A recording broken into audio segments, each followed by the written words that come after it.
warahmatullahi wabarakatuh. Kami dari kelompok 3, saya Ahmad Zulfikri. Saya Dia Hasnaniru. Saya Nur Hayati. Saya Manda Zalianti.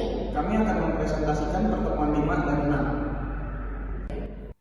Kali ini di pertemuan 5 kita akan membahas tentang tabel distribusi frekuensi.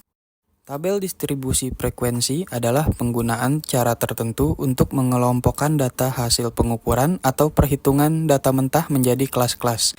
Distribusi frekuensi sendiri dibagi menjadi dua, yaitu distribusi frekuensi tunggal dan distribusi frekuensi berkelompok.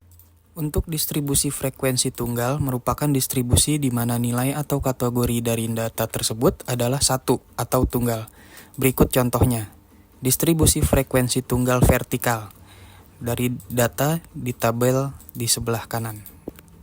Berikut contoh tabel dari distribusi frekuensi tunggal horizontal. Distribusi frekuensi kelompok. Distribusi frekuensi berkelompok adalah distribusi di mana nilai atau kategori dari data tersebut adalah lebih dari satu atau berkelompok. Berikut contohnya. Tabel berikut adalah contoh dari distribusi frekuensi berkelompok vertikal. Berikut ini contoh tabel dari distribusi berkelompok horizontal. Cara membuat tabel distribusi frekuensi tunggal.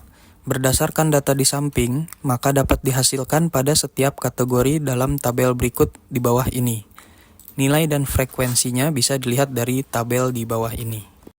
Cara membuat tabel distribusi frekuensi berkelompok. Langkah-langkah dalam menyusun tabel distribusi frekuensi berkelompok. A. Menentukan nilai maksimum dan minimum dari data yang ada. B. Menentukan jangkauan data dengan atau dalam kurung J sama dengan nilai maksimum dikurangi dengan nilai minimum. C. Menentukan jumlah kelas, yaitu dengan menggunakan bantuan rumus Sturges dan lakukan pembulatan atas jumlah kelas. Adapun rumusnya adalah K sama dengan 1 ditambah 3,3 log N. D.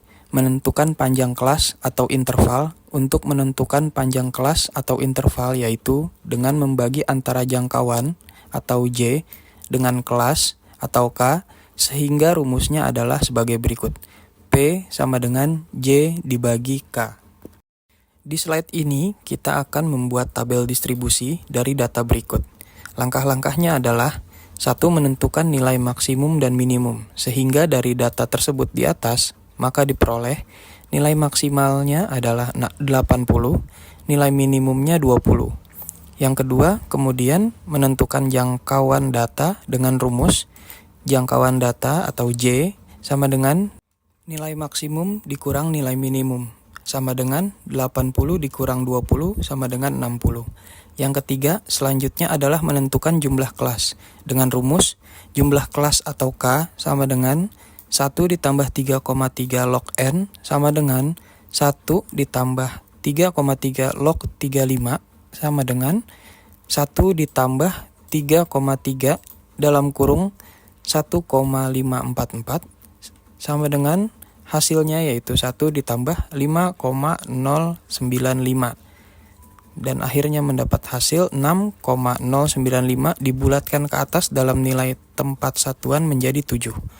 Yang keempat adalah menentukan panjang kelas dengan rumus panjang kelas atau interval P sama dengan J dibagi K, yaitu 60 dibagi 7, mendapatkan hasil 8,57 dibulatkan ke atas dalam nilai tempat terkecil data menjadi 9.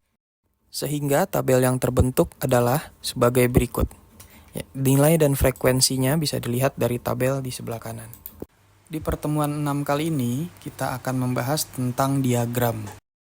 Diagram adalah teknik penyajian data, petunjuk, atau informasi dalam bentuk visual yang sederhana dan terstruktur yang merupakan salah satu sarana untuk mempermudah pemahaman terkait suatu data. Berikut ini adalah beberapa jenis diagram.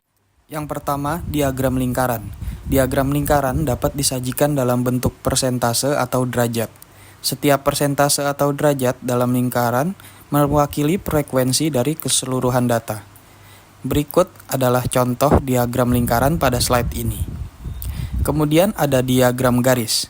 Diagram garis adalah grafik yang menggambarkan data dengan garis lurus yang menghubungkan titik-titik tengah data satu dengan data lainnya. Kemudian berikutlah contoh dari diagram garis. Selanjutnya ada diagram batang.